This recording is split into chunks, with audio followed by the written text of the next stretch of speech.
rupiah 18.000, Bapak nggak ada niatan mau ajak gubernur baru gitu angkat PSS dadakan gitu Pak? Karena kan udah 18.000 ya Pak. Kelihatannya saya panik. Enggak.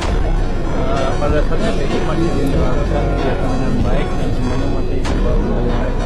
Saya serahkan rupiah ke mereka.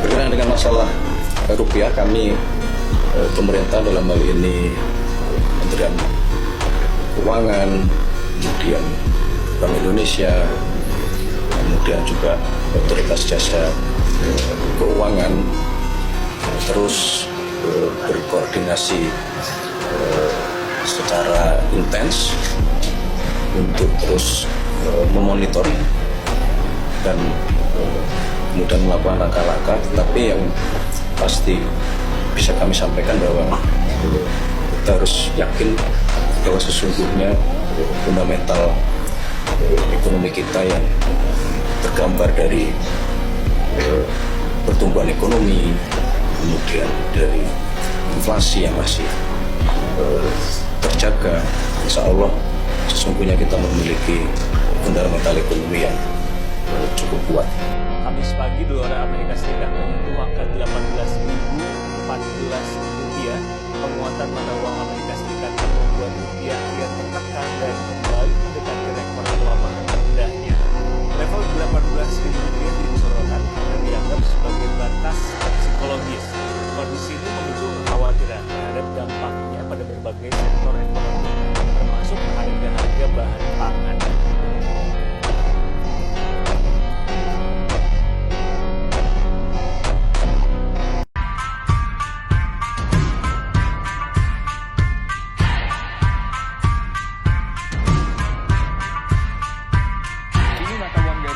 Kembali melemah dan mencapai 17.500 rupiah per dolar Amerika. Ini merupakan pelemahan.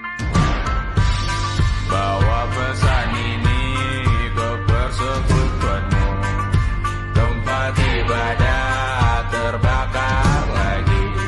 Bawa pesan ini lari ke keluargamu, nama kita diinjak lagi. Bagai keset selamat datang, masuk kencang tanpa diundang. Ambil minum lepas jaga rapat. Rupiah jebol 17.000, APBN tekor ratusan triliun. Siap-siap miskin berjamaah, sementara elit di atas sana sibuk ngurusin proyek ambisius. Ingat horor tahun 98? Dulu kita berdarah-darah menekan dolar di bawah 10.000 biar negara nggak bangkrut. Sekarang balik lagi tembus 17.000. Ditambah minyak dunia terbang ke 110 dolar per barel.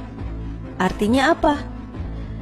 Siap-siap aja harga barang di pasar dan bensin di pom bakal makin mencekik. Sementara gaji ya segitu-gitu aja. Intinya ekonomi itu cuma soal prioritas, bos.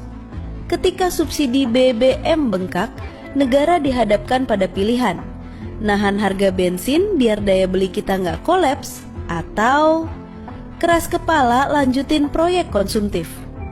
Gila gak? Baru bulan Februari kemarin aja APBN kita udah jebol defisit 135 triliun. Duit ngalir deras buat proyek populis yang gak pernah libur. Padahal bursa saham kita lagi hancur dan ancaman PHK di depan mata. Pejabat enak ketok palu ngambil keputusan. Dompet kita semua yang diperes dari pajak buat nanggung utangnya. Enak bener jadi mereka kan? Coba pakai logika. Mending duit pajak kita buat nahan harga BBM atau buat nurutin ego proyek ambisius yang bikin negara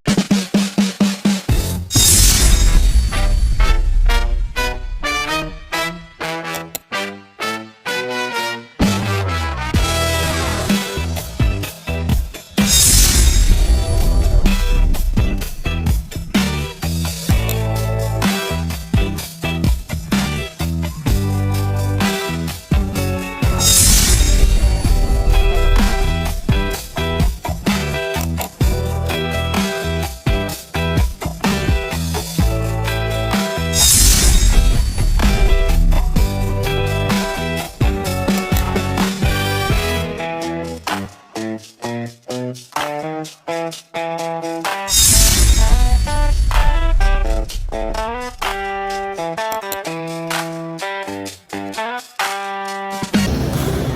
semuanya, selamat datang kembali di podcast Kata Mereka. Saya Alena Benisi Sulaban, dan seperti biasa di sini sudah berkumpul 4 orang yang kalau mendengar kata uang langsung berubah ekspresinya. Kita perkenalan dulu yuk. Saya Nurifnasa Fitri. Saya percaya bahwa uang bukan segalanya, tapi tanpa uang segalanya menjadi masalah. Saya lihat ini prinsipnya high risk, high return. Jangan takut miskin, takutlah kalau tidak mau mengelola kekayaan. Oke, saya Muhammad Ramadhani. Saya di sini sebagai pemateri dan juga sekaligus untuk menunjang keberlangsungan kegiatan ini. Jadi, definisi dari yang bisa saya berikan adalah saudara dan saya saat ini adalah hidup enggak mati tak mau. Dan saya Nafisa Ainisa. Yang terpenting kita tetap bersyukur dengan apa yang ada. Baik, episode kali ini kita akan membahas topik yang sedang ramai diperbincangkan, baik di media sosial maupun di berita nasional, yaitu seputar rupiah kita. Mulai dari fluktuasi nilai tukar yang belakangan cukup mengkhawatirkan, fenomena uang koin lama yang diklaim bernilai ratusan juta rupiah, hingga tren masyarakat yang mulai beralih ke transaksi non-tunai atau cashless. Nah, apa tanggapan kalian ketika isu rupiah ini terus muncul di Bali? Saya pribadi tidak terlalu kaget karena rupiah memang seringkali mengalami volatilitas. Jadi waktu dolar lagi naik nih, beberapa waktu lalu saya langsung merasakan dampaknya, terutama pada harga barang-barang elektronik impor yang ikut melonjak. Jadi rasanya membeli barang impor sekarang itu seperti melewati serangkaian pertimbangan ulang yang panjang ya. Nah, di situ letaknya pentingnya garis keuangan dulu. Ketika rupiah sedang terkoreksi, seharusnya kita membuatkan strategi seperti hedging, yaitu mengalihkan sebagian aset ke instrumen yang lebih stabil, seperti emas. Jangan dibiarkan mengendap tabungan itu dong, tabungan biasa. Itu aja sudah cukup untuk budaya inflasi. Memang sudah diucapkan seperti ya. Bulan lalu kamu memang mengajak saya membeli aset kripto, ya katanya akan segera melonjak drastis. Kenyataannya nilainya justru anjlok signifikan. Setelah pengalaman itu saya lebih memilih pendekatan konvensional dan menimbul uang sebelumnya. Ngomongin soal menyimpan uang, ada yang sempat merhatiin berita viral kemarin gak sih? Seseorang menemukan uang koin lama yang bergambar kelapa sawit pecahan Rp1.000 dan katanya laku terjual hingga puluhan juta rupiah ke kolektor. Apakah itu benar-benar terjadi? Iya, itu sempat viral sekali. Banyak netizen yang langsung mencari-cari uang lama di rumah mereka, berharap menemukan uang koin atau uang kertas bergambar perahu penisi yang bernilai tinggi. Menurut kalian, apakah itu memang fenomena nyata atau sekedar konten yang dibesar-besarkan? Menurut saya itu lebih banyak viralnya daripada faktanya. Secara logika, seorang kolektor yang serius tentu memiliki ketat dalam menilai sesuatu uang koleksi, bukan sekedar karena tampilan jadulnya. Jadi tidak semua uang lama otomatis menjadi nilainya lebih tinggi kan? Tapi secara teori itu adalah scarcity value, prinsip kelangkaan yang menaikkan harga suatu barang, dan itu berlaku nyata di dunia keuangan. Siapa tahu 20 tahun lagi saat kita sudah sukses, uang kertas kita yang pernah edisi khusus 75.000 itu yang pernah diterbitkan saat peringatan 75 tahun kemerdekaan bisa menjadi aset koleksi yang nilainya jauh sebenarnya. Begini betul ya.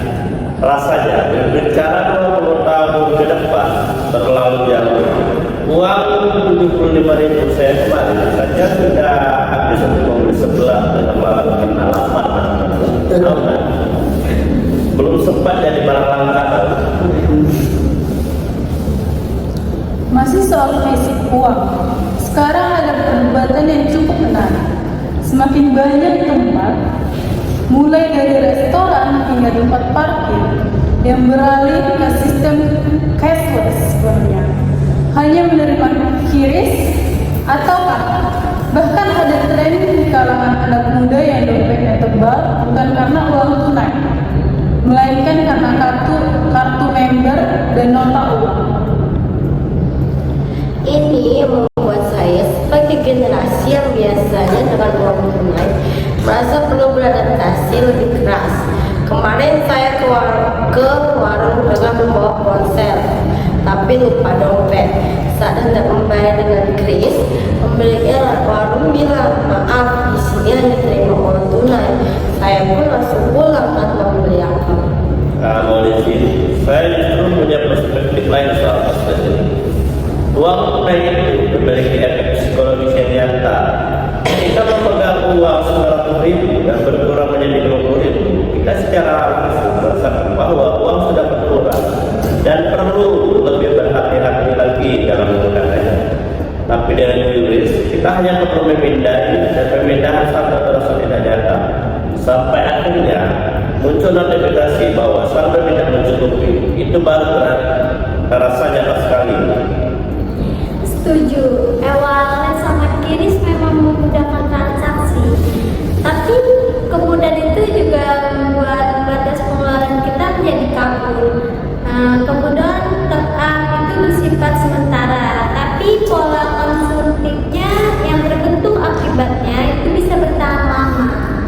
Aduh, itu sebenarnya bukan masalah sistem pembayaran ya dong itu, tapi masalah bagaimana kalian mengelola keuangannya, baik uang tunai maupun digital seperti Chris tadi. Kalau tidak ada financial planning, ya jelas hasilnya sama.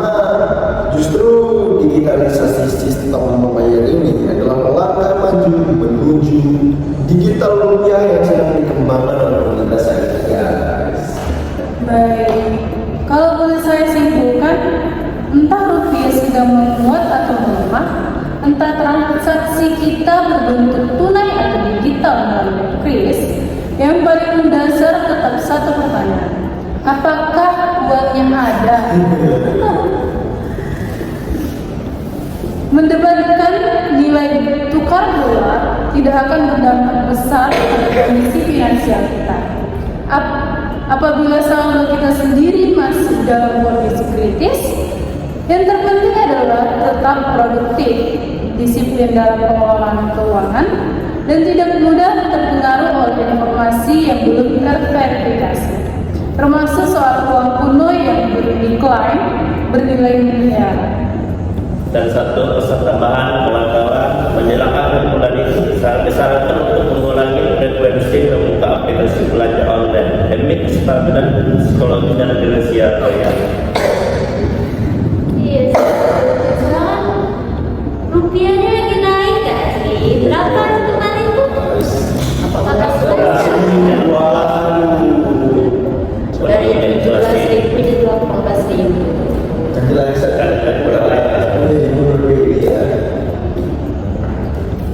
Oke, terima kasih sudah menyimak diskusi kita. Kali ini tentang rupiah, dari sisi nilai tukar, nilai koleksi, hingga nilai kemudahan transaksi. Jangan lupa like, share, dan ikuti podcast kata mereka di platform favorit kalian. Sampai jumpa.